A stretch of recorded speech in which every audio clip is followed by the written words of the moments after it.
Assalamualaikum warahmatullahi wabarakatuh. Alhamdulillah. Alhamdulillahi rabbil alamin. Wa bihi nasta'in ala umurid dunya waddin. Wassalatu wassalamu ala ashrafil khalqi wal anbiya'i wal mursalin Sayyidina wa maulana Muhammadin wa ala alihi wa ashabihi ajma'in. Amma ba'd. Hadirin jamaah Majlis Ta'lim Masjid Al-Inayah yang saya muliakan, mudah-mudahan kita semua dimuliakan oleh Allah Subhanahu wa Ta'ala.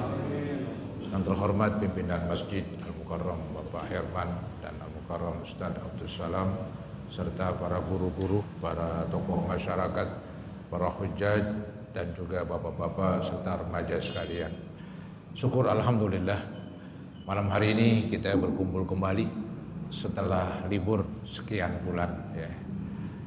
Walaupun ya kita dalam keadaan mungkin masih ada yang berlebaran, tapi pengajian tetap kita buka saudara-saudara, karena ya sudah cukup lama kita beristirahat untuk tidak mengikuti pengajian di masjid-masjid, di musola-musola, bahkan di majlis-majlis ta'lim.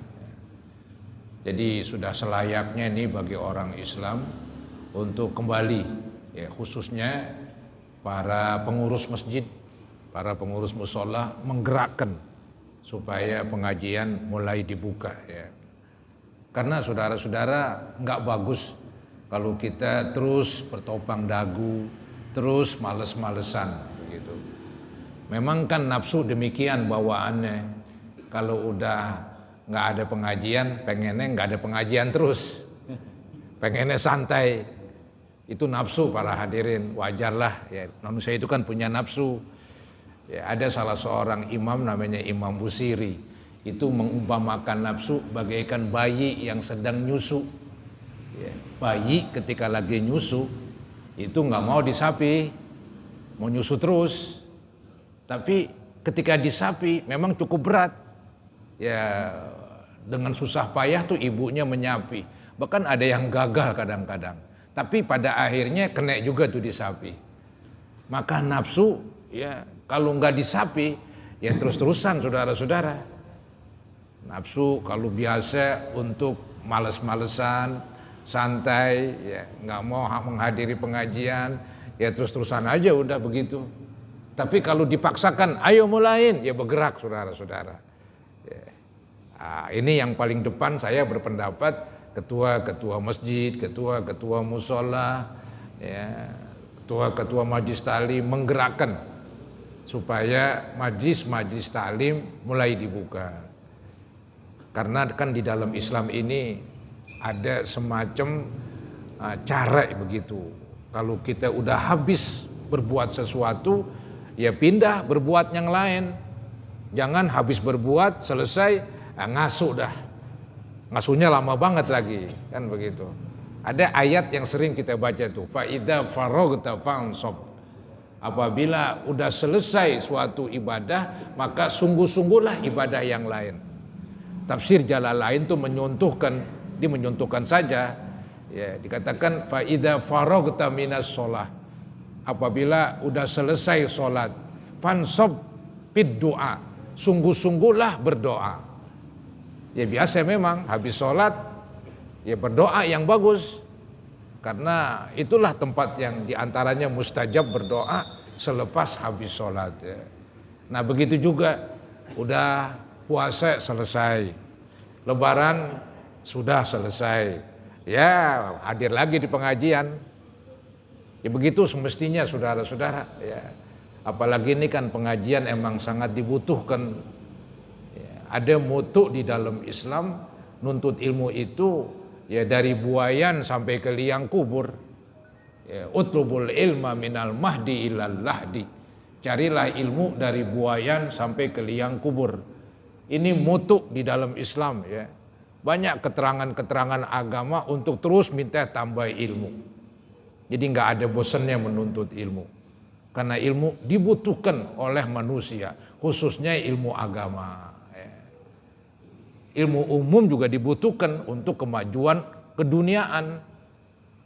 Nah, kalau ilmu agama untuk kemajuan akhirat, supaya nanti di akhirat ya masuk surga, di akhirat dia nggak disiksa. Karena dulu waktu di dunia dia banyak mengerti, banyak tahu. Oh ini wajib dikerjakan, maka dikerjakan. Oh yang itu haram, wajib ditinggalkan karena dia tahu. Kalau yang tidak mengerti, nah ini yang repot. Ya, dia merasa mungkin boleh, padahal tidak boleh. Tapi dikerjakan, akhirnya bencana menimpa dia. Jadi saudara-saudara, menuntut ilmu memang motonya sampai kita meninggal dunia. Mungkin prakteknya sih nggak demikian. Ya kita sakit juga udah nggak kuat hadir. Ya, tapi ya lumayan lah saudara-saudara. Bila mana waktu luang kita manfaatkan. Mungkin siang hari berusaha mencari rezeki. Ada yang bertani, ada yang berdagang, ada yang bercocok tanam, ada yang beternak, silakan. Ya, nanti pada waktu malam misalnya ada pengajian, ya kita hadiri begitu. Supaya dunia dapat juga akhirat juga dapat, saudara-saudara. Ya, ada ungkapan yang bernama dari Atha bin Yasar itu. Dia mengatakan man arada dunya fa alaihi bil ilmi. Yang ingin mendapatkan dunia ya jawabannya dengan ilmu. Ingin maju dunianya ya dengan ilmu, teknologi dikuasain ya. Kemudian waman aradal akhirah fa alaihi bil ilmi. Yang ingin akhirat ya ingin sorga, jawabannya sama dengan ilmu. Tanpa ilmu agama perilakunya banyak salah. Yang ada ilmunya aja masih salah lagunya, apalagi yang nol, saudara-saudara, itu lebih parah lagi begitu. Jadi tetaplah ingin selamat di akhirat pakai ilmu. Ingin dua-duanya, jawabannya tetap satu. Fa'alaihi bil ilmi, hendaklah dengan ilmu. Jadi ilmu itu sangat dibutuhkan. Maka dari itu Allah Subhanahu wa taala memerintahkan Nabi disuruh berdoa.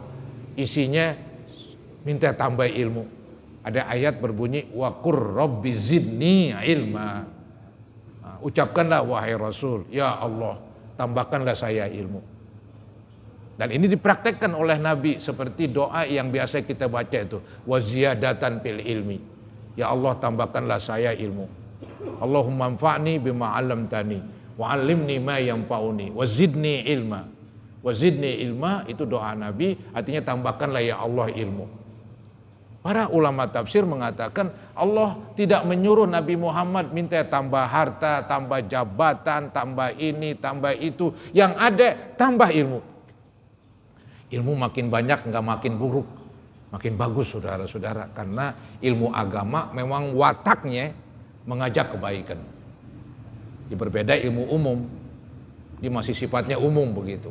Kalau ilmu agama udah menjurus mengajak kebaikan.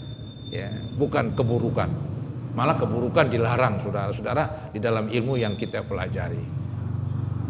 Jadi Nabi disuruh minta tambah ilmu. Kalau Nabi memang ilmunya ya hebat sekali. Ilmu pemberian dari Allah. Yang orang sebut ilmu laduni. Ilmu tanpa belajar. Kalau kita nggak bisa begitu. Kita hanya berdoa, belajar kagak, nuntut ilmu kagak, baca kagak, dengar kagak, bertanya kagak. Ya dari mana datangnya ilmu? Maka disebutlah innamal ilmu bitta'allum. Sesungguhnya ilmu itu dengan belajar. Tanpa belajar jangan pernah mengharap. Kalau hanya memohon, ya kumpulin aja memohon tuh mudah-mudahan, kumpulin mudah-mudahan. Tetap aja nggak dapat ilmu. Ya. Jadi ilmu itu dengan belajar, innamal ilmu bitta'allum. Kalau Nabi Muhammad di seorang Rasul, ya, beliau mah nggak pernah sekolah, tapi orang pandai, paling pandai sudah, pemimpin dunia akhirat, begitu. Ilmunya langsung Allah yang kasih. Ini beliau sendiri yang mengatakan, adabani Rabbi fa ahsana ta'dibi. Allah mendidik saya, itulah sebaik-baiknya didikan. Jadi Nabi ilmu laduni. Kalau kita ilmu bitta'allum, ilmu dengan belajar. Nah majlis-majlis ilmu itu saudara-saudara tempat ilmu. Dan majlis-majlis ilmu ini mudah, murah, meriah begitu. Nggak ada tuh Anda mesti ya daftar dulu baru boleh hadir. Nggak ada istilah iuran apalah, nggak ada ujian. Yang penting hadir, dengerin, udah dapat ilmu. Dan alhamdulillah pengajian di masjid, di musola, di majlis taklim itu maaf semuanya berbobot. Semuanya berbobot saudara-saudara ya. Karena menyangkut ilmu hal, ilmu sehari-hari. Ilmu yang dihadapi sehari-hari untuk menuju akhirat. Itu dipelajari melalui majlis taklim di masjid, di musola dan di majlis taklim lainnya. Maka pentingnya nuntut ilmu ya begitu. Kita hadir, ya, berkumpul, itu sudah merupakan ta'allum, sudah merupakan menuntut ilmu. Ya. Saudara, kalau kita sering hadir di majlis ilmu, itu kan manfaatnya berganda-ganda. Manfaat dunia, manfaat akhirat. Manfaat nuntut ilmu di dunia supaya perilaku kita jadi baik. Manusia kan punya hawa nafsu, punya semacam bisikan setan, belum lagi ada ya bisikan teman-teman yang buruk begitu. Jadi manusia cenderung untuk berbuat buruk. Nah, dengan adanya ilmu maka diharapkan dia punya benteng, bisa menjaga diri, sehingga perbuatannya ya sekurang-kurangnya itu kalau orang berilmu, ilmu agama maksud saya, seandainya nakal nggak ngesruk lah kan begitu. Ya, nggak terjun bebas begitu, masih ada remnya walaupun kadang-kadang nggak pakem. Ya, syukur-syukur pakem, itu yang kita harapkan. Kalau yang nggak berilmu bukan bukan nggak pakem, emang nggak ada remnya, blong lebih dari blong saudara-saudara, nggak ada remnya udah. Ya. Jadi ilmu itu ya, merubah watak manusia. Pernah saya katakan negeri Arab dulu sebelum Islam datang, watak mereka, waduh, mereka tukang perang, antar suku perang. Ada masalah sedikit perang begitu. Anak perempuan mereka tidak hormatin, ada yang bunuh ya alias memendam anak perempuan hidup-hidup begitu. Jadi perbuatan mereka jauh daripada akhlak mulia. Datang agama Islam, Nabi ajarkan agama Islam, Nabi ngajarin tuh agama Islam tuh ngajarin ilmunya. Ini boleh, ini nggak boleh, ini mesti demikian, ini mesti demikian. Mereka bisa berubah. Yang tadinya bangsa barbar yang suka perang, akhirnya mereka bersatu. Sehingga Islam berkembang dan berkembang sampai kemana-mana. Itu kan hasil jeripayah orang-orang Arab. Kita nggak boleh mencela orang Arab. Dulu tuh jasa mereka banyak banget para hadirin. Nabi Muhammad orang Arab, sahabat Nabi orang Arab begitu. Agama Islam tersebar dari mereka, Ya. Jadi jasa mereka begitu banyak. Dan dengan sebab mereka Islam berkembang sampai ke pelosok-pelosok dunia begitu, ujung dunia sampai saudara-saudara. Ya, ini suatu kemajuan. Maka untuk itulah kita disuruh nuntut ilmu, ya, supaya akhlak kita berubah. Memang kalau kita punya ilmu, yang ngerubah paling bagus dirinya sendiri. Kadang-kadang dari orang mungkin agak repot, tapi kalau dari diri sendiri yang merubah itu yang paling keren. Kok bisa merubah dirinya? Karena dia punya ilmunya, didengar, oh itu nggak boleh. Kemudian dia merenung, wah saya sering berbuat tuh, saya robahlah. Begitu. Tapi kalau nggak ada ilmunya, nggak ada pendorong sama sekali, nggak ada yang ngajakin bener. Jadi ngesruk, terjun aja udah begitu. Nggak ada yang bisikin. Saudara, ada perkataan Imam Ali yang hebat banget. Apa kata beliau? Al ilmu yahrusuka wa anta tahrusul mal. Ilmu itu menjaga kamu, tapi kamu menjaga harta. Maksudnya nih, kalau kita punya ilmu agama, ilmu yang jaga kita. Loh, maksudnya bagaimana? Ilmu jaga kita tuh bilangin. Karena kita banyak tahu, ya, dibilangin dia. Ini nggak boleh nih. Lu kok berbuat begitu? Itu nggak boleh tuh, begitu. Itu sifat lu jelek tuh, begitu. Ilmu menjaga kita. Cakep para hadirin. Al ilmu yahrusuka. Ilmu agama menjaga kita supaya kita nggak nakal, supaya kita tetap di on track ya, di jalur agama. Nggak melenceng, nggak menceng, nggak bengkok, nggak sesat begitu. Karena ada ilmunya.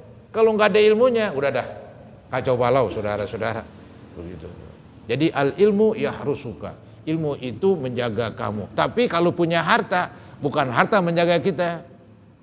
Kita jaga harta, coba-coba yang nggak jaga harta kita. Orang colongin.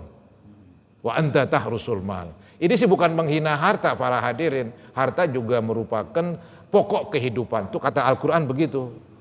Ya. Jadi harta itu dijadiin kiamah, pokok kehidupan. Maka dilarang buang-buang harta. Dilarang menghambur-hamburkan harta begitu. Dilarang mempergunakan harta untuk yang haram. Karena harta pokok kehidupan. Cuman kalau dibanding-bandingkan dengan ilmu agama khususnya, maka lebih hebat ilmu agama. Pasti lebih hebat. Maka tuh di dalam hadis dikatakan mayyuridillahu bi khairan yufaqihu fiddin. Siapa-siapa yang Allah kehendaki kebaikan, diberikan kepahaman agama. Kalau Allah berikan harta, dia nggak punya ilmu, dia akan berbuat sewenang-wenang dengan hartanya. Karena nggak ada ilmunya. Nggak ada ilmunya, begitu. Kalau Allah berikan semacam kedudukan, dengan kedudukannya juga sewenang-wenang. Karena nggak ada ilmunya. Tapi kalau diberikan ilmu, mau kaya, mau miskin, mau berpangkat, mau tidak, inilah saudara-saudara Allah berikan kebaikan. Itu hebat sekali tuh hadis. Hadis sahih, ya, riwayat Imam Bukhari. May yuridillahu bihi khairan. Siapa-siapa yang Allah kehendaki kebaikan. Diapain? Yufaqihu fiddin. Diberikan dia kepahaman agama. Kepahaman agama berarti dia orang berilmu. Orang yang berilmu. Jadi ilmu ini bukan main saudara-saudara. Paling tinggi. Ya, malaikat disuruh tunduk kepada Nabi Adam. Setelah Nabi Adam dikasih ilmu. Hampir begitu. Ya, gambaran tingginya ilmu. Sampai-sampai juga ada hadis yang menerangkan Nabi pernah masuk ke Masjid Nabawi. Beliau melihat ada dua kumpulan. Kumpulan yang pertama kumpulan berzikir. Ya, bertasbih, bertahmir, bertahlil, berdoa. Kumpulan yang kedua di situ ada gurunya ngajarin. Ini wajib, ini tidak, itu halal, itu haram begitu. Apa komentar Nabi? Kilahuma ila khair. Dua-duanya membawa kebaikan. Ya wajar. Berzikir baik dan membawa kebaikan. Nuntut ilmu baik dan membawa kebaikan. Tapi mana di antara dua yang baik ini yang paling baik? Maka Nabi mengatakan haulahi, ya, mereka-mereka itu lebih baik daripada yang ini. Dengan alasan bil ilmi ursiltu. Saya ini diutus oleh Allah dengan ilmu. Maka yang kumpul-kumpul sedang menjelaskan tentang ilmu itu sedang mengambil warisan Nabi Muhammad SAW. Jadi pembagian warisan, wah itu kan keren pembagian warisan. Cuman kalau di masjid, kalau di musola itu majlis ilmu itu pembagian warisan para hadirin. Warisan ilmu. Jadi yang nuntut ilmu itu lebih bagus daripada berzikir begitu. Kalau mesti salah satu, kalau kita mungkin kerjain dua-duanya kan lebih bagus lagi. Ya. Jadi hebatnya ilmu begitu. Kemudian tadi hadis Nabi mengatakan wa innal anbiya lam yuwarrisu dinaron wala dirhaman. Sesungguhnya para nabi tidak mewariskan uang dinar, juga tidak mewariskan uang perak, tidak mewariskan uang emas. Innama warrathul ilma. Hanya saja para nabi mewariskan ilmu. Ilmu itulah warisan para nabi. Sehingga disebut al ulama warasatul anbiya. Ulama itu orang yang berilmu adalah ahli waris para nabi. Kemudian beliau mengatakan paman akhazahu faqad akhadha bihadzin wafir. Siapa-siapa yang mengambil ilmu telah mengambil keuntungan besar. Keuntungan besar, bukan keuntungan kecil. Keuntungan tadi diantaranya bisa merubah dirinya, bisa merubah perilakunya dengan ilmu. Kemudian dengan ilmu dia menjaga agamanya. Kalau nggak ada ilmunya, jangan-jangan dia bisa pindah ke agama lain. Ada seorang perempuan misalnya, ya, ini diterangkan di mass media, ini ditulis, ya, dia itu hartanya banyak, babanya, ya, tahu-tahu pindah agama. Bahkan saya baca di mass media itu di koran online mau jadi pendeta lagi. Dulu beragama Islam tuh perempuan, benci banget sama agama ya, begitu sama agama Islam. Kenapa bisa demikian? Mereka kekurangan duit, kagak. Karena yang saya paham kekurangan ilmu agama. Dulu bapaknya nggak didik ilmu agama. Akhirnya udah gede binal. Binal, saudara kenal binal itu. Berat udah, susah, udah gede susah. Dia punya pendirian, dikabur. Zaman dulu orang nggak berani kabur karena gelap. Sekarang terang, banyak listrik, lampu. Kabur dah begitu. Anak-anak kan begitu sekarang. Kabur kemana? Ke rumah temennya kali, dia nggak pulang. Bapaknya, nyaknya nyariin, aduh. Beratlah saudara-saudara zaman sekarang. Jadi saya memperhatikan, boleh jadi orang diberikan harta, pun belum tentu membawa kebaikan. Allah berikan jabatan, tidak membawa kebaikan. Tapi kalau berikan kepahaman agama, diberikan ilmu, wah itu yang paling bagus. Bisa melindungi agama dirinya sendiri. Yang pernah saya katakan ada salah seorang ulama zaman dulu tuh ratusan tahun yang lalu, Syekh Az-Zarnuji, dia mengatakan fa inna baqa'al Islam bil ilmi. Sesungguhnya abadinya agama Islam dengan ilmu. Agama nih yang berada di dada kita akan langgeng kalau kita ngerti agama. Kena saudara-saudara banyak gangguan-gangguan, banyak bisikan, banyak ajakan. Sehingga orang jadi murtad, orang jadi keluar dari agama. Tapi kalau kita punya pendirian karena kita punya agama, maka kita pegang erat-erat itu agama. Maka kita insya Allah tidak terpleset, tidak terpelanting dan tidak ikut mereka. Karena ada ilmu agama. Sehingga ada ungkapan yang berbunyi kadal fakru ayyakuna kufron. Hampir kemelaratan orang jadi kafir. Kebanyakan ulama nggak ngartiin melarat duit. Emang ada juga sih gara-gara melarat duit jadi kafir. Iya kasih Indomie, Supermie kali. Apalagi kasih jabatan. Ada juga memang, tapi itu enggak pokok katanya. Yang paling pokok fakir ilmu agama. Karena enggak ada ilmu agamanya. Iya, boro-boro kaya, apalagi miskin. Parahan lagi. Udah miskin enggak punya ilmu agama, dah. Paling gampang para hadirin. Dikasih duit sekian juga dia mau, udah pindah. Tapi kalau orang berilmu, walaupun dia miskin tetap bertahan. Lihat sahabat Nabi, miskin-miskin, ditindas, tetap bertahan beragama Islam. Lihat orang tua kita dulu, Belanda jajah ratusan tahun, tapi nggak bergerak agama mereka. Tetap beragama Islam. Nyatanya Belanda jajah ratusan tahun, tetap Indonesia mayoritas Muslim. Itu mereka bertahan, saudara-saudara, kuat imannya. Walaupun mereka hidup melarat, karena mereka punya ilmu, ngerti, diajarin sama gurunya, dia patuh, saudara-saudara. Dipegang erat-erat begitu, karena ada ilmunya. Jadi melarat harta nggak ada masalah, tapi yang melarat ilmu itu yang jadi masalah. Orang bisa oleng, karena nggak ada ilmunya, nggak ada pegangannya. Jadi ilmu itu menjaga agama Islam di dada kita. Bahkan suatu bangsa bisa hilang tuh mayoritas Islamnya, gara-gara mereka itu, yang mayoritas itu nggak ngerti agama. Itu yang kita khawatirkan di Indonesia. Bisa aja Indonesia nanti jadi minoritas beragama Islam. Ya mudah-mudahan nggak terjadi. Ya sekarang aja udah begitu. Ya udah pindah, banyak yang pindah para hadirin. Begitu. Ya banyak juga yang masuk Islam. Ini yang pindah ini yang kita bingung. Dari yang benar ke nggak benar, kan aneh itu. Dari agama yang baik ke agama yang tidak baik, aneh itu penilaiannya. Ya, itu gara-gara dicuci, dicekokin begitu. Ya, di dalamnya kosong itu. Ya kata orang gelas kosong, apapun bisa masuk. Tapi kalau isinya kan nggak bisa lah, kan kasarnya demikian. Pikiran kosong, nggak ada ilmu agama, apapun bisa masuk. Aliran apa aja saudara-saudara bisa masuk. Itu yang berat. Maka dari itu ilmu agama Islam untuk melindungi agama pada diri kita dan melindungi bangsa kita dari kehancuran beragama. Jadi itulah hebatnya ilmu agama Islam. Di samping ilmu agama Islam juga untuk membuat ya, ibadah kita bermutu dan berkualitas.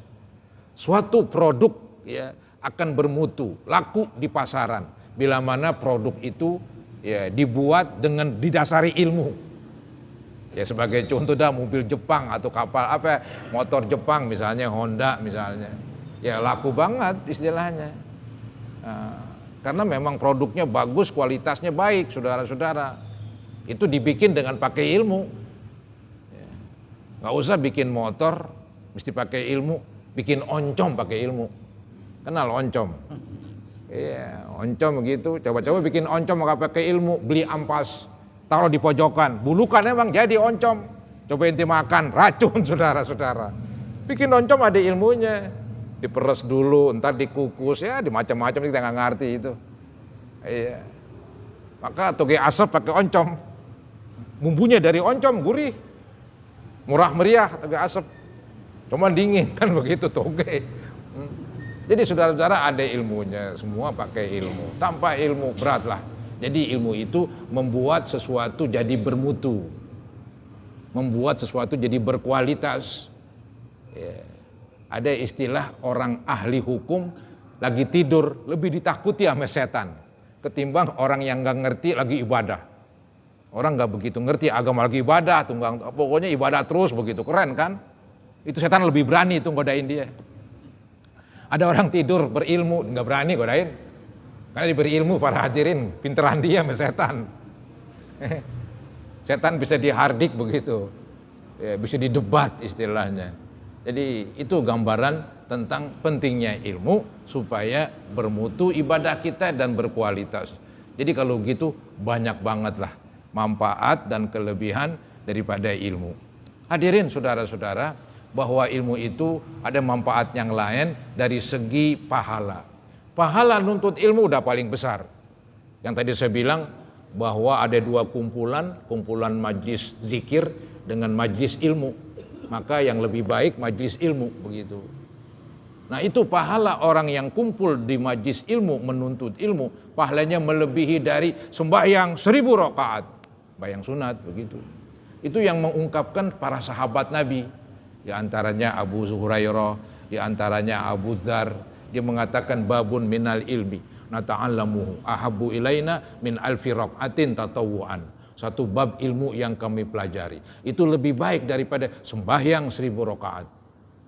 Imam Syafi'i juga punya perkataan tentang ilmu. Apa dia bilang? Al-istighalu bil ilmi afdalu min sholatin nafilah. Kita sibuk dengan nuntut ilmu itu lebih baik daripada sembahyang sunat. Hampir begitu. Kalah sembahyang sunat saudara-saudara dengan menuntut ilmu. Pahalanya melebihi daripada seluruh ibadah. Memang secara logika memang benar. Kenapa kok ilmu itu lebih besar pahalanya dalam segi pahala kalau kita mencari ilmu? Ilmu agama khususnya ya. Karena ilmu itu dibutuhin sih. Semua butuh ilmu. Mau ibadah haji, mau sembahyang, mau puasa, mau zakat, apapun. Mau perilaku yang baik, apapun namanya butuh ilmu. Ilmu sangat dibutuhkan, dikomando dia. Paling tinggi. Maka dia itu sangat diperlukan. Dia mengambil keputusan dan peranan penting sehingga orang yang nuntut ilmu diberikan pahala melebihi daripada ibadah-ibadah yang lain. Bahkan Nabi janjiin itu, yang nuntut ilmu insya Allah akan dimudahkan jalan ke sorga. Man salaka tariqan yaltamisu fihi ilman sahalallahu lahu tariqan ilal jannah. Siapa-siapa yang keluar nuntut ilmu maka nanti akan dimudahkan jalan ke sorga. Oh kenapa dimudahin? Ada ulama menjawab karena nuntut ilmu capek, penat. Ya, maka kalau kita lihat tuh zikir-zikir orang rame, tapi majlis ilmu antar dulu dah. Ogah-ogahan orang majlis ilmu begitu. Penat dia, capek saudara-saudara. Ya, nuntut ilmu, maka lebih besar pahalanya. Ya, dimudahkan jalan ke surga karena udah capek dia di dunia, insya Allah nggak capek lagi di akhirat. Yang kedua, dengan sebab dia nuntut ilmu, dimudahkan jalan ke surga, sebabnya lantaran dia banyak ngerti, dia banyak tahu tentang ilmu. Karena dia banyak tahu ini halal itu haram, ini wajib itu tidak. Maka dia mengerjakan yang diperintah, meninggalkan yang dilarang. Otomatis dia benar, otomatis pahalanya ya lebih banyak dari yang lain, maka nanti dia diutamakan dan dimudahkan jalan ke sorga. Jadi ke sorga mudah bagi dia. Saudara, orang yang mengerti kan lebih mudah tuh ke sorga, lebih tahu masalahnya, nggak kebingungan begitu, nggak gelap. Kalau orang yang ngerti agama gelap dia, gue ngapain nih begitu. Kadang-kadang maaf ya kita lihat ada orang luntang lantung. Mungkin kalau ngerti agama, aku mendingan gue zikir. Mendingan gue bercocok tanam, sama agama mengajurkan. Jangan sampai orang itu tidak ada kerjaan dunia, tidak ada kerjaan akhirat. Itu yang namanya luntang lantung alias LL apa ya begitu. Luntang lantung. Ini saudara-saudara diterangkan oleh Umar bin Khattab. Beliau mengatakan, ini akrahu an ara ahadakum barigha.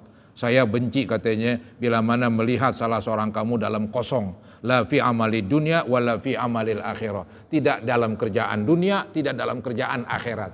Luntang lantung aja begitu. Kayak orang sempoyongan. Nggak ada aktivitas, nggak ada kegiatan. Bagaimana hidup begitu? Umur sayang-sayang. Ntar sakit, ntar meninggal, baru udah merasa. Nggak ngerti dia.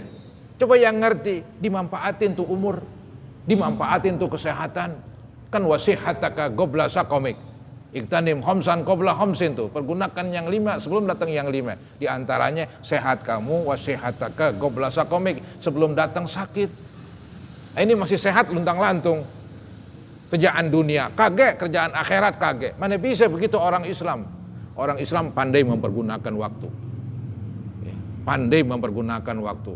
Yang penting di kerjaan, entah itu dunia, entah itu agama. Jangan nonggak. Itu buruk sekali saudara-saudara.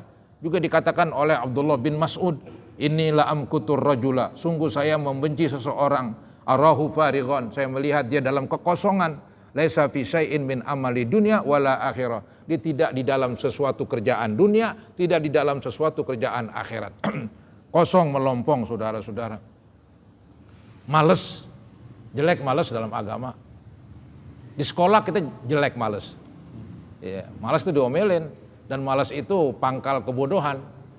Ya, maka tuh ada doa Nabi, Allahumma inni a'udzubika minal ajzi wal kasal. Ya Allah, aku berlindung kepada Engkau dari lemah dan malas. Nabi itu mohon kepada Allah supaya dijauhin dari malas. Agama Islam bukan agama malas, agama gremet, nggak ibadah dunia, nggak dunia ibadah, begitu aja. Iya, lagi kerja, ya, nyari duit, ya, bener-bener. Ya, ntar untuk agama, emang ada waktunya masing-masing. Ya, satu sama lain kan nggak berlawanan, masing-masing ada waktunya. Nah, kita tepati waktunya agar dunia kita baik, akhirat kita baik. Jadi saudara-saudara, sebagai terakhir, ya, man arada dunya fa'alaihi bil ilmi. Barang siapa yang ingin dunia dengan ilmu. Wa man aradal akhirah fa'alaihi bil ilmi. Yang ingin akhirat tetap dengan ilmu. Wa man aradahuma ma'an fa'alaihi bil ilmi. Yang ingin dua-duanya, dunia akhirat, tetap jawabannya dengan ilmu. Ilmu agama perlu dicari, nggak boleh merasa puas, nggak boleh merasa cukup, terus dan terus kita berhenti nuntut ilmu dikala kita udah nggak mampu. Ya, jangan merasa cukup. Oh dulu pernah sekolah, pernah kuliah, itu dulu. Ya, itu dulu para hadirin. Tetap sekarang, walaupun udah punya istri, walaupun udah punya anak, punya cucu, tetap nuntut ilmu. Walaupun caranya lain seperti di majlis-majlis ilmu. Mudah-mudahan Allah Subhanahu wa taala memberikan kepada kita kesehatan badan dan umur yang panjang dalam taat kepada Allah. Para hadirin, saya mohon doa ini ya kepada para hadirin. Insya Allah besok jam 1 itu anak saya yang perempuan si Bontot akan berangkat melaksanakan ibadah haji begitu ya. Jadi tolong diaminkan ya, mudah-mudahan ya putri saya nanti yang berangkat di dalam perlindungan Allah Subhanahu wa taala.